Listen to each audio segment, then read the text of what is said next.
그대 잠깐 눈을 붙일 때 나는 마음에 물을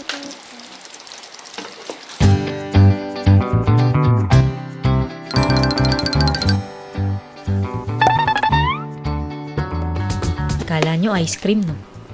Ako lang to. Si Tokwa. Biktima ka din ba? Comment down below. Anong laman ng ice cream nyo? What's up guys? Ito na naman po ang inyong kusinerang inhinyera, Jane Agustin Silvestre. And welcome to my channel!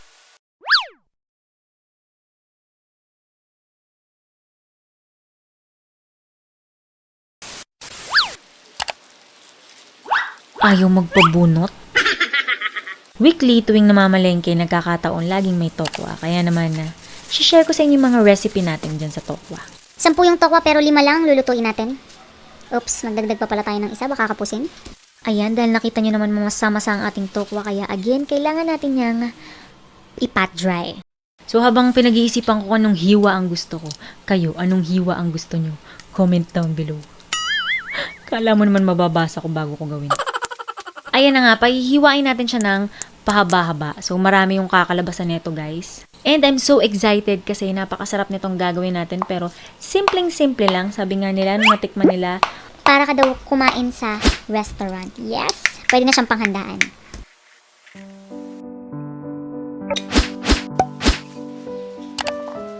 next ingredient ay ang garlic. Ayan, dikdikin lang natin at hiwain natin ng maliliit. Ihanda lang natin ng iba pa nating mga sangkap. So, itong mga sangkap na to, madali lang mahanap sa inyong kusina. Again, yung exact measurement and yung complete list of ingredients, pinopost ko yan at the end of every video. At yung ating shoutout. Unang-una na ang toyo. Wag lang ang toyo mo at toyo ko. Parang marami ko niyan. Next ay ang sugar. Yung dami ng sugar guys, ay depende sa inyong panlasa pero maganda yung medyo sweet. Matitikman nyo naman yan mamaya, kaya pwedeng-pwede nyong i-adjust. Next ay ang oyster sauce. So, next ingredient ay ang sesame oil na optional. Optional para kung wala kayo, pwede nyong alisin. At maglalagay tayo ng vinegar, pero konti lang. Kung meron kayong mirin or rice vinegar, pwedeng-pwede nyo gamitin yan. Pero dahil wala tayo nun, ito tayo, pang Pinoy vinegar. O suka. Next ay maglalagay tayo ng cornstarch para medyo mag-thickened yung ating sauce. At maglalagay tayo ng water, H2O, to bake.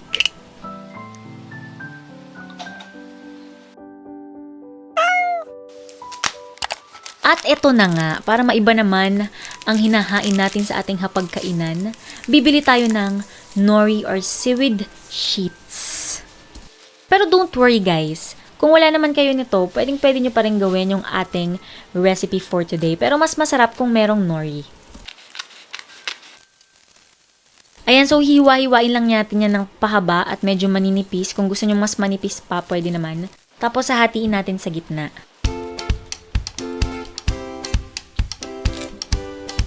And ang maganda dito, matipid naman siyang gamitin and marami kayong pwedeng paggamitan yan guys. Kaya naman, gayahin nyo tong recipe na to at mag-comment kayo kung nagustuhan nyo. At kung gusto nyo pa ng more recipe with nori sheets para ganahan naman tayong gumawa. At nakikita nyo naman, lalagyan natin ng belt yung tokwa.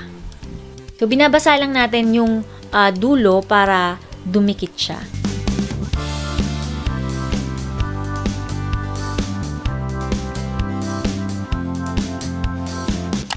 Next, sa cornstarch, nalagyan nyo ng asin at paminta, medyo yung magkakalasa na. Iko-coat natin yung tokwa. So, yan na yung pinaka-coatings niya.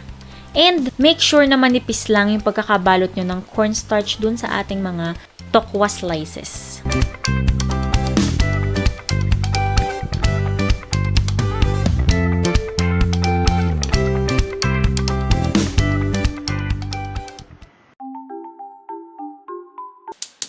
Sa ating pan, maglagay kayo ng konting mantika lang, hindi naman kailangang deep fry. And yung aking gamit na mantika ay olive oil na may sunflower, yung pinakamura. Para mas healthy pa rin. pero pwede kayong gumamit ng vegetable oil. Sa mga nagrereklamo dyan na puro daw prito, meron po tayong other dishes dyan na hindi naman puro prito. And kapag ka po gagawa ka din naman ng ibang lutuin, magigisa ka, kailangan mo rin naman ng mantika. Ako naman po nag-share lamang ng mga ideas, kaya sorry naman.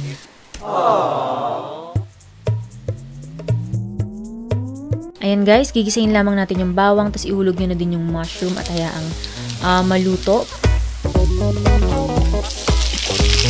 Another optional ingredient, so meaning kung wala kayong mushroom, pwedeng wala. Madali naman tayong kausap.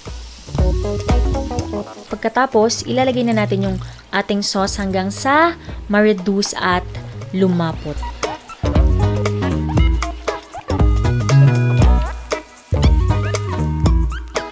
Ihulog nyo na yung tokwa at lagyan nyo lamang ng garnish.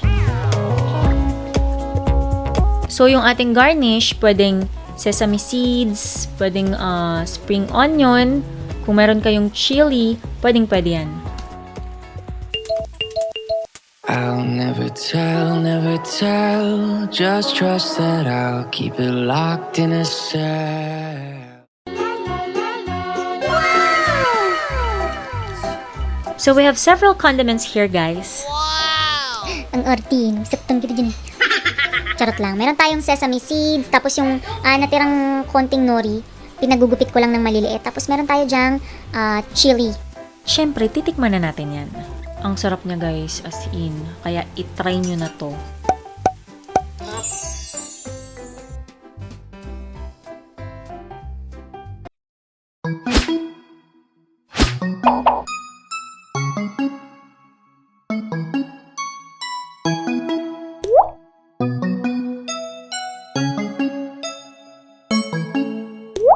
Subscribe na din kayo guys sa aking second YouTube channel, Jane Agustin Silvestres Life Vlog.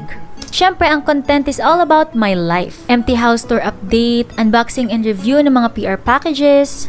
Kung meron tayong mga pag-giveaways, pa-raffles, and pa-prizes, doon natin i-upload. Kung may mga questions kayo about sa vlogging, ano yung aking mga editor, ayon, kahit ano, anything under the sun. Follow na rin kayo sa aking mga social media accounts, lalong-lalo na sa aking Instagram kung gusto nyo ng advanced update sa aking buhay o sa aking mga niluluto. Sa aking Facebook page, meron na po tayong 40,000 followers na kung saan nag-upload din po ako ng mga videos kung mahilig kayong manood sa Facebook. And syempre, meron din po tayong Facebook group, Wais Ka Mami Lutong May Puso, at iba pa.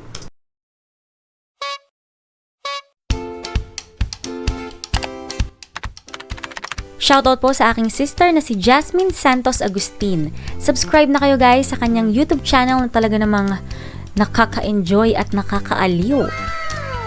Shoutout po kay Kabayan Crisanto Rayos.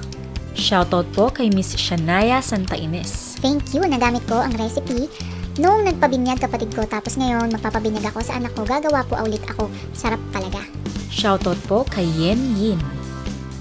Again, maraming salamat po sa inyong lahat. Sana po inyong nagustuhan ng ating vlog for today. Please don't forget to like and share this video. Kita-kits ulit sa susunod. Stay safe and God bless us all. Bye!